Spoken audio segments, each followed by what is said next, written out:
As a follower of Messiah, I'm a fellow citizen in the household of God, along with my Gentile brothers and sisters in Yeshua.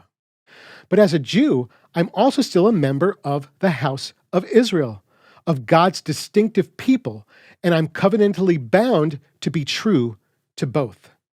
But while I can stand with individual Christians and agree with the core beliefs of their faith, Christianity as a religion and institution is incompatible with being a Jew. In Christianity, the law is done away with. There's no honoring of the seventh day, no keeping of the feasts, no avoidance of unclean foods, and no understanding or application of the continuing role of Israel, the need to share Yeshua with Jewish people, or the uniqueness of Jewish believers regarding God's plan for the salvation of the world. In Christianity, the name, identity, and role of Israel has been appropriated by the church. Christians are considered spiritual Jews, and it teaches certain anti-Jewish, sometimes anti-Semitic theology that declares God's rejection of his special covenantal people. The problem isn't that Christianity doesn't teach or look like rabbinic Judaism. It's that in Christianity, I can't maintain my covenantal, biblical Jewishness. And on one level, that's okay, because as believers in Yeshua, we are, after all, from every nation, tribe, and tongue, as God intended.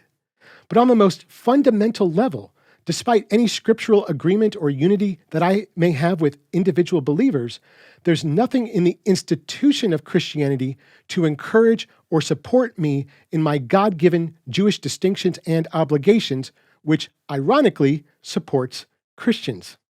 On the contrary, Christianity discourages such distinctions and may even consider me maintaining my Jewishness as divisive. The only option this leaves me then is to assimilate into the Christian system and culture and become everything that my grandfather feared. This is why I don't identify as a Christian, because even though the name Christian biblically means Messiah follower, which I am, and even though it was originally used to describe Jewish believers in Yeshua, what the name Christian means today and how it expects me to be is something that I'm not. Both Jews and Christians insist that if I believe in Jesus, that I'm no longer a Jew. But everything in Scripture tells me otherwise. In fact, it cries out that I'm obligated to be both Messianic and Jewish.